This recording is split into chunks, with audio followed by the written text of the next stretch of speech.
There is a student at Stone Minton Douglas High School where they had that horrific shooting that left 17 people dead, many of them students, some of them teachers trying to protect students from harm.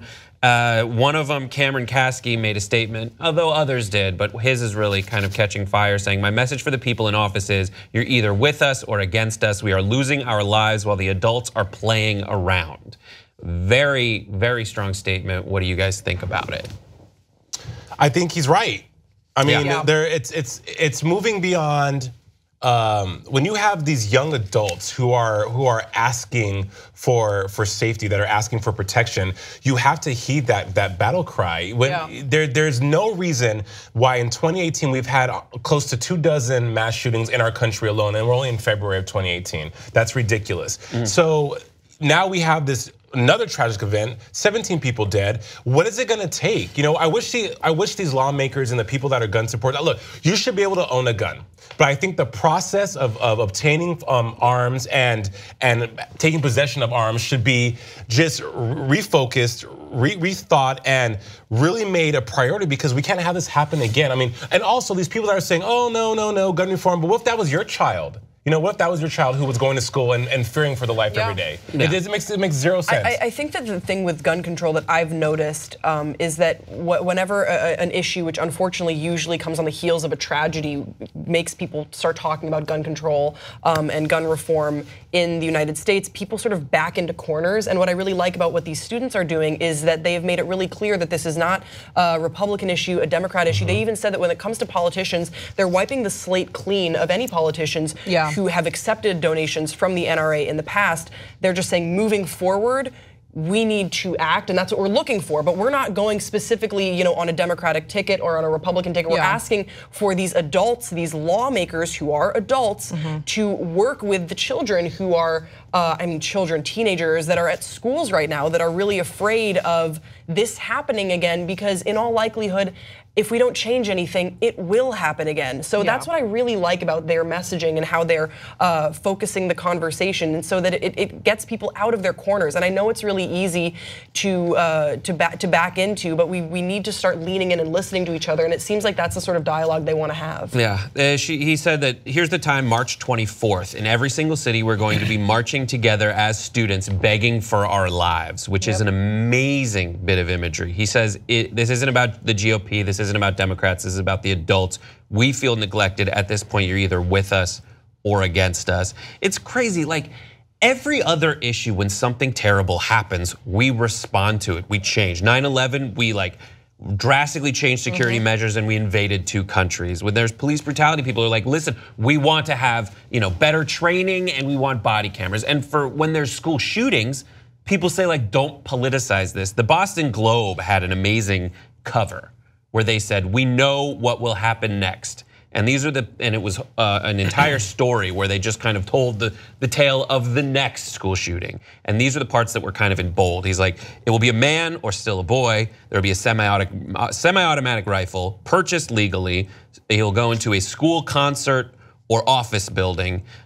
Survivors will be huddled in closets. We'll see videos. We'll hear about the heroes. We'll hear about him, the person who did the shooting. People asking for change will be accused of politicizing tragedy. What is it going to take? I mean, honestly, for me, I feel like this, I don't know, the way that they're doing this, I hope and I think that it's going to just ignite this next generation of voters. And I think they are such a large group that if they band together and if this is something that they want to change, they have the ability, we have the ability to vote for people that are going to put laws in place that are going to protect kids. So I'm hoping that, when I was 18, I didn't really care necessarily who was in office. Even before that, I didn't necessarily care. So if anything positive can come from this, I hope that it does kind of just ignite a fire within these kids, that they care at a young age who is in office, who's making laws, who's actually going to protect them in their schools. And youth is to their advantage in this, in the sense that they know how to mobilize via social media. They know how to reach out to the country in a way that a lot of these sort of older lawmakers or people who are that don't want anything to change, it feels like there's definitely a little bit of an age gap. And that's how they're framing it as well, where it's like we're asking for the adults to come help the kids. And it makes you sort of wonder, and I think we're probably gonna see throughout the week, what of the pundits are gonna wanna slam dunk on these kids who have survivors, been like, oh, like, no, shut up, kids who survived this mass shooting, who are now trying to mobilize and make a change for better in the country. I hope that we don't really see that. I hope that this is such a call to action, because it really seems like these kids are, they really are not going to be stopped. Something I love about this message is that you hear it every time. This is not the time to politicize a tragedy. And they say, you're right, we respect that. This is maybe not the time for you. There's a lot of hurt, 17 bullets into the heart of this community. So the time is gonna be March 24th. Because a lot of times they're like, this isn't the time, and then there isn't, when is the time? And I like that they moved that, and they're saying, okay, we respect that it might not be the time for you. We're gonna tell you when the time is, please meet us there. We need to have this conversation, we need to make a change. Strategically, it makes sense to say that it's always too soon to politicize it, because there seems to be one every month or so. And more than once every month. There have been multiple shootings exceeding once every month. So it's like always too soon after. Yeah, but you guys have used the word hope, and we're saying we hope. And that's what's really crappy about all this, that we have to hope and pray and really just wish for some change to happen. And I think this message, for as well written as it is it's a desperate cry for help. It's a desperate cry for help. And I don't think that, what I can't wrap my head around is why any political person on either side, Democratic, Republican, why they can't see that death of children is just a bad thing, period. I'll tell you why. Here's what politicians want. They want to keep their jobs. And in order to keep their jobs, they need money.